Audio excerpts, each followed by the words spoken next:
Muito bem, queridos e queridas.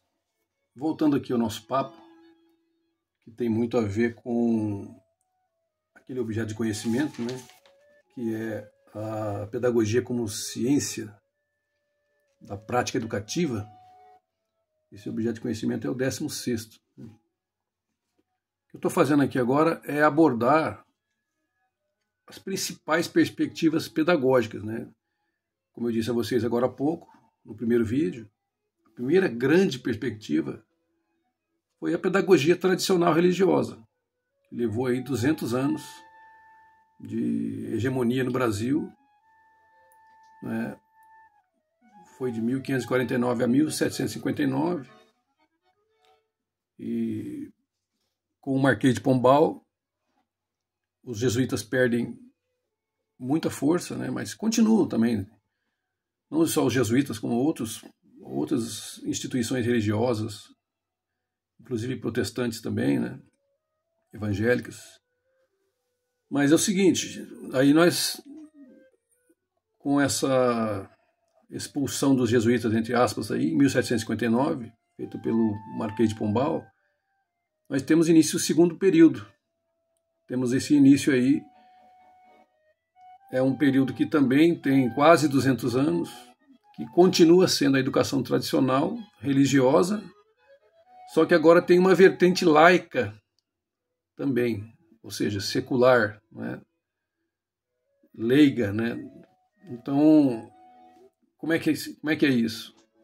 É uma escola tradicional também, só que valorizando, por exemplo, o método mútuo, né? Que é aquele método em que os alunos melhores ensinam os que estão com dificuldades. É também chamado de método lancasteriano. Lancaster foi um grande educador, né, que criou essa ideia de os alunos ajudam os próprios alunos. Eu, particularmente, gosto muito disso, sabe? E também o método intuitivo, né, do Pestalozzi, que ele partia sempre das coisas mesmas para depois formarmos palavras sobre as coisas, né? Então a importância dos sentidos era imensa na proposta da educação tradicional do Pestalozzi. Até hoje temos escolas assim, que operam nessa lógica, né? De tentar construir um conhecimento a partir de coisas singulares, né? Pontuais, que a gente capta pelos sentidos, por exemplo, né? Esse é o método intuitivo, até chegarmos nas grandes verdades científicas. Então isso é muito indutivo também. Então essa vertente laica, ela conviveu com a religiosa até 1932, quando chega no Brasil o pensamento de John Dewey, né? Dewey, esse pensamento que foi trazido pelo professor Anísio Teixeira. Então, ali, em 1932, nós temos o Manifesto dos Pioneiros, né, da Educação Nova. A perspectiva agora é uma perspectiva que se volta para o aluno, porque foram 400 anos no Brasil de educação tradicional, para quem podia pagar, é lógico, não é? E agora vem um movimento forte na contramão de todas aquelas ideias tradicionais do transmissivismo, o professor detém o saber, o aluno é uma tábula rasa. Não, nesse momento agora o centro passa a ser o aluno, a criança, né, ou o adolescente. Então as ideias da escola nova, elas vão pegar muito fortemente no mundo inteiro. Vamos ter vários autores e autoras aí tentando propagar essas ideias de que é importante aprender com a vida, que a escola se torne um lugar de vida, não é? Então, valorizando principalmente o aluno e não mais o professor que estava sempre no púlpito, né, na educação tradicional. Então, Fernando Azevedo, como eu disse, Anísio Teixeira e outros, no Brasil vão defender muito essas ideias escola-novistas. O que vai acontecer na prática? Nós vamos ter aí no século XX, a partir da década de 30, muitos professores pensando com a cabeça de educação nova, escola nova, na contramão da educação tradicional. Mas a prática desses professores e professoras continuava sendo tradicional, porque o governo achava lindas as ideias da escola nova, do Dewey, até do Freinet mesmo, né? Maria Montessori, mas na prática não promovia a formação contínua desses professores e professoras. E ficava uma coisa bizarra, né? A ideia é a escola novista, mas a prática é conservadora, né? Tradicional. Então, no Brasil, até o final dos anos 60, essas ideias foram muito fortes, hegemônicas mesmo, mas nós tivemos também, nesse período, aquelas pedagogias não hegemônicas, né? Contra-hegemônicas. Por exemplo, Paulo Freire, com a sua educação popular, né? A pedagogia crítico-social dos conteúdos, professor Libânio, a pedagogia histórico-crítica do professor Saviani, né? Então, e outras ainda que eu diria para vocês, que são perspectivas pedagógicas anárquicas, né? Libertárias. A própria escola Summerhill, lá na Inglaterra, me lembra muito essas pedagogias marginais, vamos dizer, não hegemônicas, né? Tentando resistir a essas propostas hegemônicas, sobretudo até o final dos anos 60, escola novistas, né? Bom, aí em 1969 para frente, com a crise das ideias da escola nova, sobretudo por conta do tecnicismo que os militares queriam implementar na escola no Brasil, né? Estamos falando de uma ditadura militar, que começa em 64, vai até 85, né? Então, o que nós vamos ter ali? Pessoas querendo técnicos para o Brasil. Então, as escolas começam a ter um viés tecnicista muito forte. Ou seja, é uma pedagogia tecnicista que vai convivendo ali com a escola nova no Brasil até derrubar finalmente essas ideias, com a LDB de 71, por exemplo, que já era totalmente tecnicista, estabelecendo o ensino profissionalizante.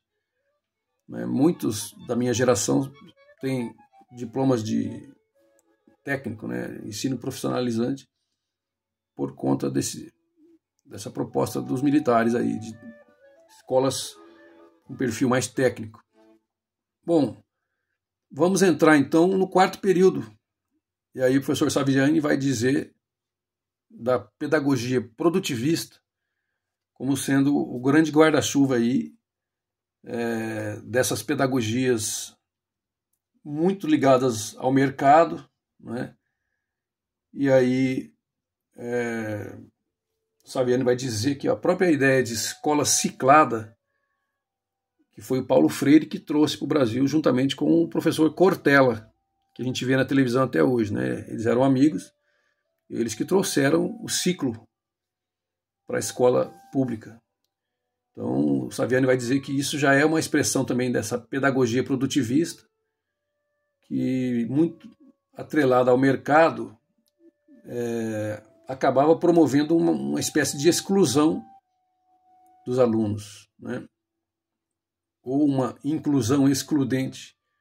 Por quê? Porque o ciclo ele tinha a progressão continuada, tem até hoje, né? As classes de aceleração, ninguém mais reprova, né? Então, esse aluno chega lá no final da educação básica sem reprovar, mas completamente defasado e sem condição alguma de competir em condições iguais, né, com as escolas de elite. Então, o ciclo, segundo Saviani, é uma expressão dessa pedagogia produtivista, certo? Saviani vai dizer também,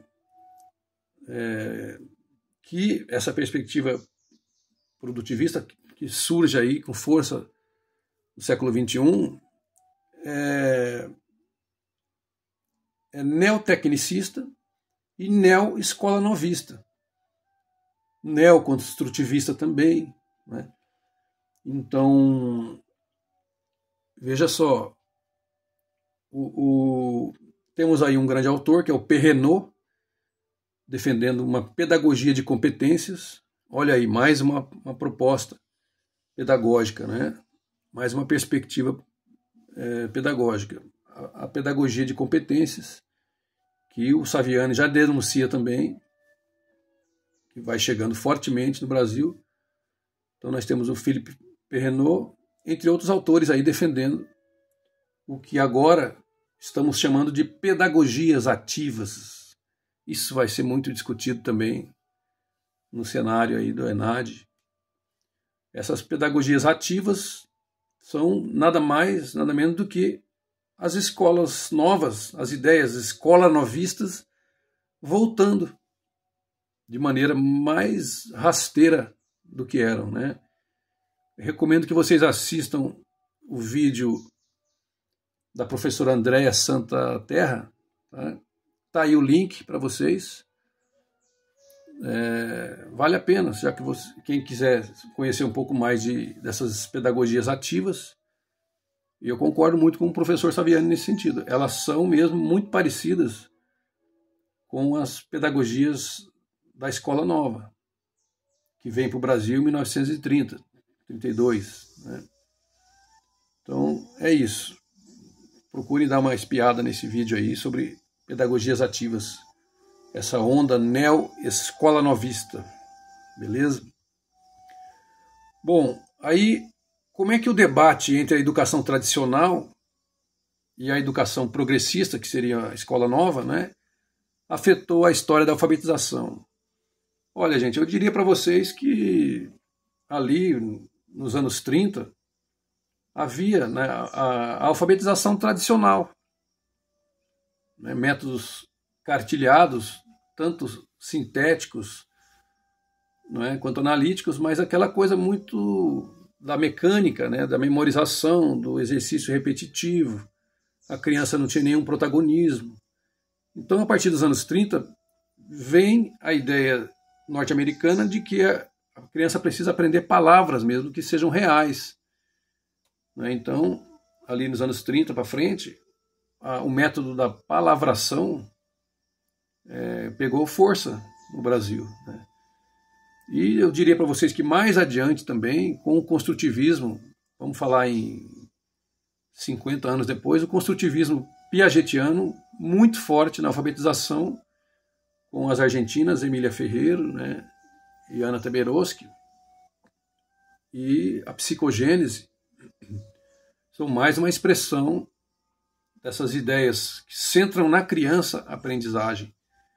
Então, o construtivismo ele é uma força contrária à escola tradicional, muito ligada a métodos, né, como o método fônico, por exemplo, e o método silábico e outros aí, tradicionais.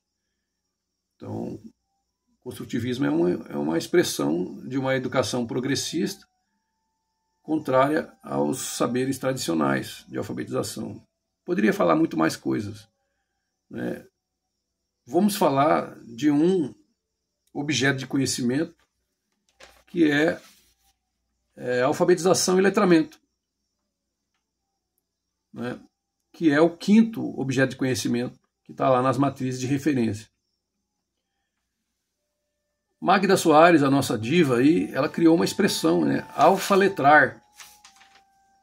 Ou seja, vamos alfabetizar sim, mas com processos de letramento. O que é isso? São práticas sociais, textos reais. Então, alfaletrar, alfabetizar com letramento. Então você ensina sim a codificação, a decodificação, a interpretação, mas, sobretudo, dentro de leituras de textos reais, né? E aí a importância dos gêneros, de texto para você alfabetizar, né?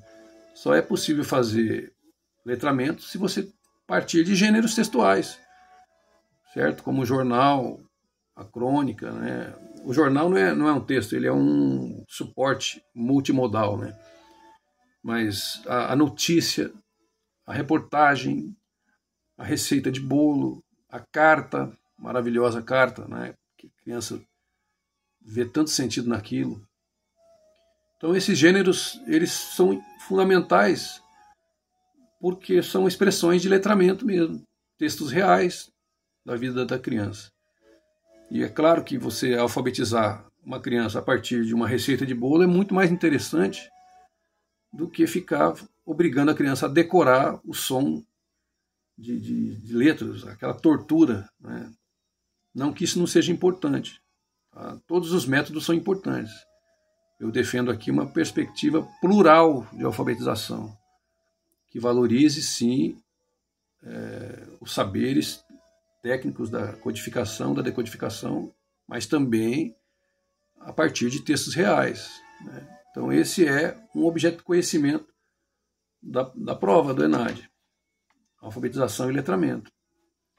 E aí tem um outro objeto também, que é o letramento literário. É o sexto objeto de conhecimento da prova do ENAD, da prova teórica. O que é o letramento literário? É você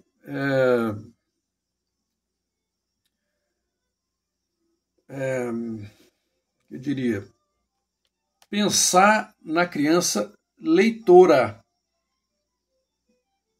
O que significa uma criança leitora? Significa uma criança que tem capacidade de, por exemplo,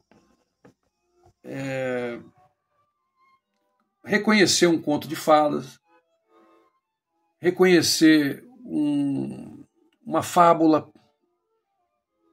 Então, letramento literário é algo fundamental na vida de uma pessoa.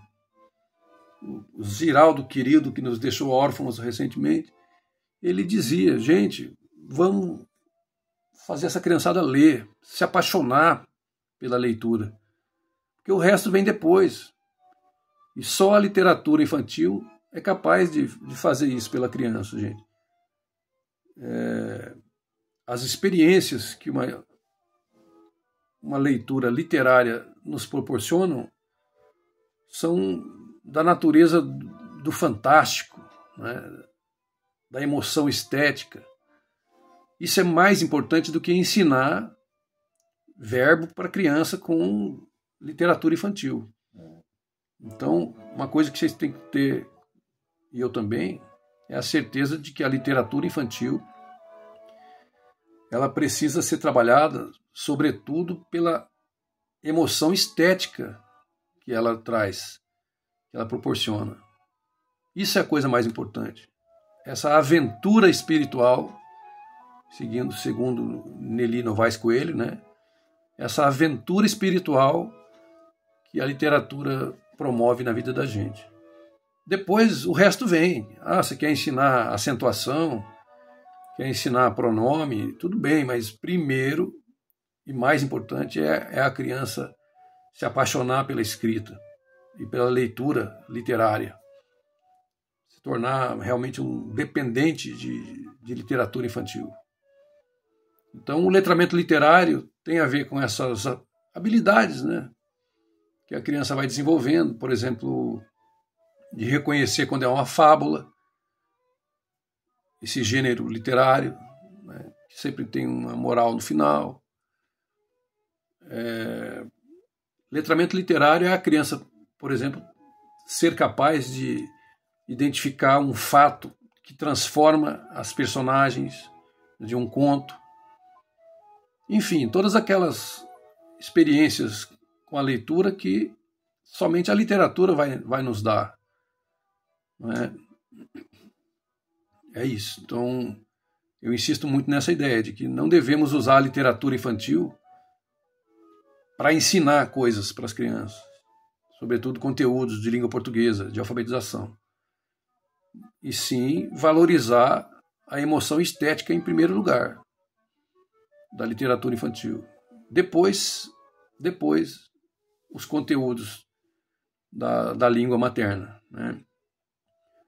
Bom, vou falar agora de um outro objeto de conhecimento que tem a ver com a criança e a infância. É o objeto 8, oitavo objeto que está nas matrizes de referência do ENAD. A criança, ela sempre foi vítima de representações, certo? Começa lá no final da Idade Média com a modernidade. Então, ali no século XVI, XVII, essas representações, essas ideias sobre a infância vão surgir de maneira muito forte. Primeiramente, a criança anjo, né? A criança da Bíblia, que não mente, que nas palavras do Rousseau é pura, todos nascemos puros, né?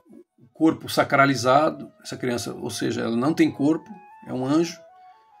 Então, essa é a primeira grande representação moderna da criança inocente. A infância como o tempo da inocência. É uma representação. Paralelamente a isso, nós temos a representação da criança má, a criança do Thomas Hobbes, né? Lobo. Nós nascemos lobos. E aí precisamos de um Leviatã para nos governar, senão a gente se devora. Então temos a criança boa do Rousseau e temos a criança má do Hobbes. São representações que até hoje a gente escuta na escola, né? Comentários assim: nossa, essa criança está endemoniada, né? Representação que começa lá na modernidade, século XVI, XVII, a criança má, né? Bom, aí os anos foram seguindo, séculos, né? E tivemos representações filosóficas, por exemplo, a criança é uma tábula rasa, um livro aberto, um livro em branco, não é? Em que as experiências vão ser ali inscritas. Então, essa criança tábula rasa também é uma representação forte, que até hoje nos acompanha. E outras representações mais científicas também foram se consolidando, como a criança das fases do desenvolvimento, por exemplo, do Piaget, né? E até, em certa medida, de Vygotsky também. Ou seja, um vir a ser. Essa representação de infância é muito triste, né? O coitadinho é um vir a ser. E quando a gente pergunta para a criança o que você vai ser quando você crescer, a gente está entregando essa perspectiva de que a criança é uma tábula rasa, que ela ainda não é nada. Não é? O que você vai ser quando crescer? É uma pergunta que mostra que ela ainda não é. Um dia vai ser. Profundamente desrespeitosa com a infância. Infelizmente, perspectivas científicas também vão nessa linha.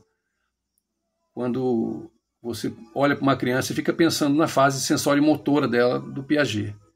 Você está diante de um ser maravilhoso, misterioso, pulsante, né? Brincante, mas não, a gente fica atrelado a essas representações de infância aí. Temos a representação do Freud também, da criança inconsciente, que tem a sua libido já quando nasce, né? Seu desejo sexual, que é pela mãe, claro, né? O seio materno é esse grande objeto de desejo, e foi um escândalo na época quando Freud apresentou essa criança com uma sexualidade. Não estou falando de uma criança receptiva a experiências sexuais, nada disso, certo? O que Freud dizia era realmente de um inconsciente, a criança do inconsciente, certo? Bom, aí a sociologia da infância, né, os estudos sociais da infância, eles vêm mapeando toda essa história de representações para dizer o seguinte: a criança não é nada disso. Vamos respeitar essa criança. Porque a infância é uma categoria estruturante da sociedade, permanente. A criança é um cidadão, o bebê, que não é criança, né, é o bebê, também é um cidadão, que inclusive já nasce agora com CPF. Então, a infância precisa ser pensada como uma categoria que é produtora de cultura própria. São cidadãos com direitos, certo? Que imitam um adulto no sentido de recriarem a própria cultura dos adultos, em grande medida.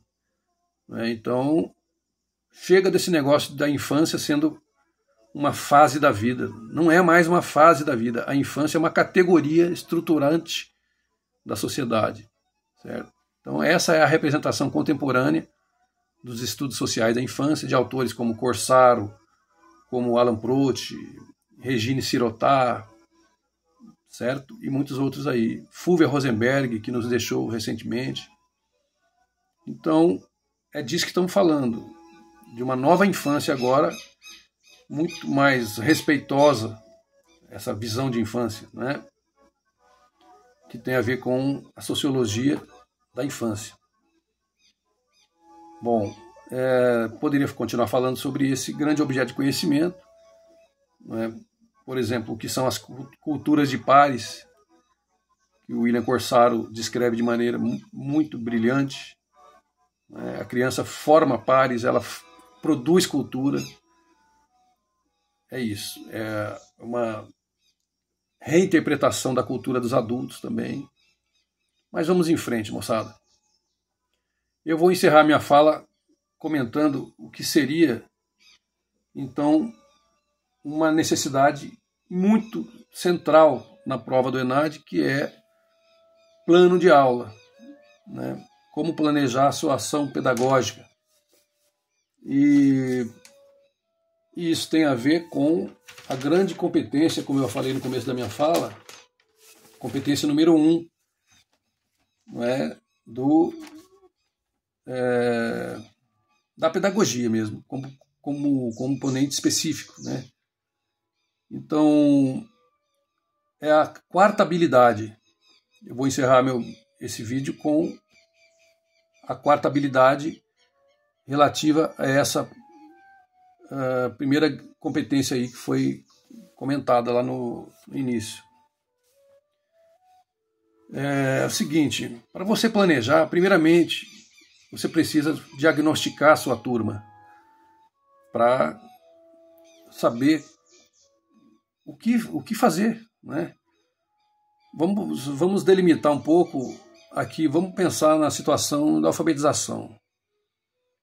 Então, antes de falar de plano de aula, essa pergunta vai acontecer com vocês. O que você faz com uma turma de terceiro ano, cujos alunos, sobretudo metade, não estão alfabetizados? Então, na prática, você precisa primeiro diagnosticar essa turma para saber quem são as crianças que não estão com uma escrita alfabética. E aí, traçar estratégias que têm a ver com sequências didáticas, com projetos didáticos mesmo, para recuperar aqueles que se perderam pelo caminho. Não é fácil fazer isso, porque você tem 30 alunos às vezes e está sozinho na sala. Então, uma coisa bacana de fazer é você pegar os alunos que estão bem e propor que eles ajudem aquelas coleguinhas que estão com dificuldades. Isso me lembra muito o ensino mútuo que eu comentei, né, há pouco. Mas pegar, por exemplo, a turma, separar em grupos, propor atividades que ocupem de maneira produtiva, inteligente, os alunos que já estão alfabetizados, e separar os grupos de crianças que estão com mais dificuldades. Enquanto o grupo que está bem faz uma atividade, esse outro grupo que não está alfabético ainda, na sua escrita, é ocupado com ações pontuais mesmo para resgatar as crianças. Entende? Então, eu fico imaginando uma sala de aula assim, em que a professora o tempo todo tem que fazer mágica, de pegar essas crianças que ficaram pelo caminho e trabalhar com elas, resgatando. Não deixar esse aluno acumular dificuldades, certo? Então, para isso, vamos lá, vamos falar de plano de aula, né? Então, o plano de aula, antes dele existir, você tem, o que é o ideal? É que você tenha uma gestão democrática na escola, que essa escola discuta projetos integradores, por exemplo, o lixo no bairro, né? Ou então meu bicho preferido, coisas que as crianças gostem de estudar. Portanto, uma pedagogia da escuta, como fazem as escolinhas de Reggio Emília na Itália, referência mundial, né? Então, precisamos ter projetos integradores, interdisciplinares. Então, o lixo no bairro, por exemplo, é uma bela ideia de projeto integrador que vai pegar a matemática, vai pegar a história, vai pegar a geografia, a língua portuguesa, certo? Então, é bom ter um bom projeto pedagógico, guiando ali as disciplinas, não é? Então, a escola tem um perfil, a escola tem uma filosofia de trabalho, ela tem um PPP, que seria fruto de gestão democrática. Isso é o melhor dos mundos, a gente sabe que na prática não é assim, né? E dentro dessa gestão democrática, os professores e crianças discutem projetos integradores, e aí, desses projetos integradores, sim, você vai ter sequências didáticas que vão finalmente gerar o seu plano de aula, certo? Então, vamos lá, o seu plano de aula, ele tem um cabeçalho ali com o nome da escola, nome fictício no caso, né, no ENAD, o seu nome de professor, a turma, idade das crianças, a turma pode ser terceiro ano, o período, a data da aula. Então esse é o cabeçalho. Aí você precisa ter um título para aquele projeto de trabalho. Por exemplo, Gibi, meu amigo. Seria um projeto de trabalho aí interdisciplinar, né? E a necessidade? Só você sabe a necessidade, porque você precisou primeiro fazer um diagnóstico da sua turma. Não tem como você fazer um plano de aula sem um diagnóstico da turma. E aí você percebeu que a criança não sabe usar sinal de pontuação. Então, o tema da sua aula vai ser os sinais de pontuação nas histórias em quadrinhos. Então, você tem um grande projeto pedagógico, que é o Gibi. Você tem a necessidade da turma, pontuação, e o tema, os sinais de pontuação nas histórias em quadrinho. Bom, o seu plano de aula precisa ter um objetivo geral e objetivos específicos. Qual que seria o objetivo geral? Apreciar histórias em quadrinhos específicos. Vários. Por exemplo, reconhecer signos visuais e verbais na linguagem dos quadrinhos. Por exemplo, o balão, né? Tem balão que é rabiscado, que indica grito. O balão que é tracejado, que indica sussurro, não é? Então, são signos visuais, é um objetivo específico. Outro objetivo específico é abordar sinais de pontuação nos quadrinhos. Outro objetivo específico, reconhecer, por exemplo, a história, né? Ser capaz de contar essa história. Outro objetivo específico, recontar a história. Gente, o que eu quero dizer é o seguinte, que esses objetivos são seus. Você é que sabe a necessidade da sua turma, o tema da sua aula e quais são os objetivos que você quer atingir. Agora, claro que eles devem dialogar com a base, com as habilidades da BNCC. Não é? Os seus objetivos eles precisam, em certa medida, coincidir com a base. Então, o melhor plano de aula é aquele que você tem seus objetivos próprios da turma, Mas depois você vai lá na base e vê que tem muitos lá que são iguais, certo? No caso da alfabetização, se você quiser fazer um plano mais atrelado à BNCC, você tem aí as 4 práticas de linguagem, que eu sempre falo, né? Leitura, oralidade, escrita e análise linguística. Isso aí é a nossa vida de alfabetizadores e alfabetizadoras. Nós temos os campos de atuação, que são 4 na base. Campo da vida cotidiana, campo artístico-literário, campo das práticas de estudo e pesquisa, campo da vida pública. Então, um plano de aula mais atrelado à BNCC, ele, no caso do gibi, que eu estou comentando aqui, o gibi vai contemplar o campo artístico-literário, certo? Bom, aí você tem que ver na BNCC quais são os objetos de conhecimento que a sua aula do gibi contemplam. No caso lá é fácil, é só você olhar na base, você vai ver que tem a construção do sistema alfabético, convenções de escrita. Esse é um objeto de conhecimento que está lá na base. E aí, habilidades são várias que você vai encontrar lá. Por exemplo, essa que eu coloquei aí, né? Utilizar, ao produzir um texto, conhecimentos linguísticos e gramaticais, tais como ortografia, regras básicas de concordância nominal e verbal, pontuação, tarará, tarará, certo? Outras habilidades vão ser também contempladas na base, se você tiver um bom plano de aula. Ah, professor, como é que eu vou lembrar de tudo isso no ENAD, quando me perguntarem sobre o plano de aula? Olha, se você lembrar o básico que você aprendeu com a gente no curso, que um plano de aula tem necessariamente um cabeçalho, necessariamente um tema e os objetivos, basta que você se lembre dos objetos de conhecimento que a base propõe. Pelo menos assim, comente isso. Comente que o seu plano vai dialogar com objetos de conhecimento e vai dialogar com as habilidades da base, certo? Você só precisa lembrar disso.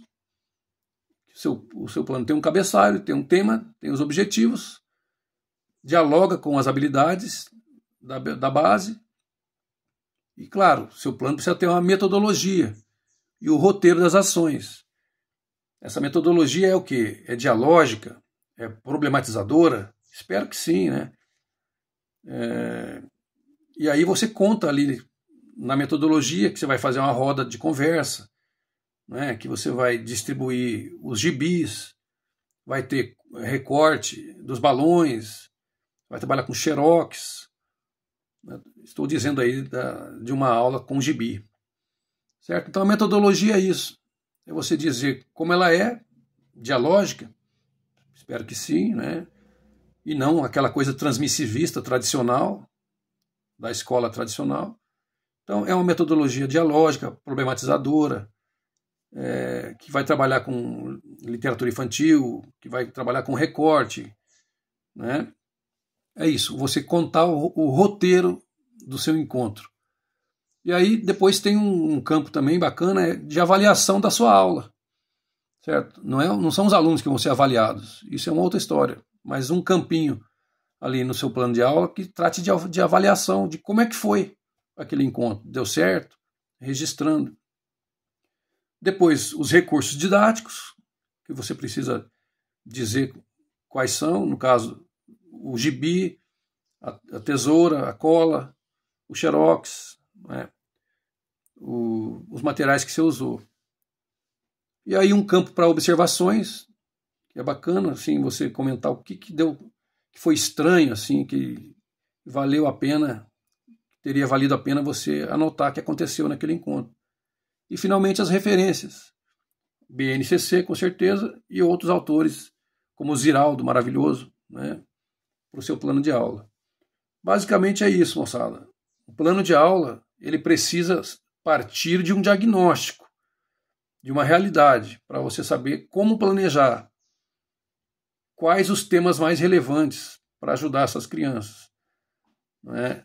E quais são os objetivos da sua aula, a sua metodologia, seus recursos didáticos, como é que o seu plano dialoga com a base, pelo menos contemplando aí os objetos de conhecimento e habilidades que a base apresenta, certo? Sempre naquela ideia de tentar valorizar as competências das crianças. Por exemplo, a habilidade leitora de identificar um final de uma história é uma habilidade que tem a ver com a grande competência geral, que é a criança apreciar literatura infantil. Certo, gente? Espero poder ter ajudado vocês de alguma maneira. Torço muito pelo sucesso de vocês aí. E encerro com essa imagem de um teatro de sombras que nos inspira muito, né, a trabalhar com o que eu diria para vocês, que é a experiência mesmo estética da literatura infantil, que pode ser dramatizada, por exemplo, com o teatro de sombras. Um grande abraço, tudo de bom a vocês. Valeu, moçada.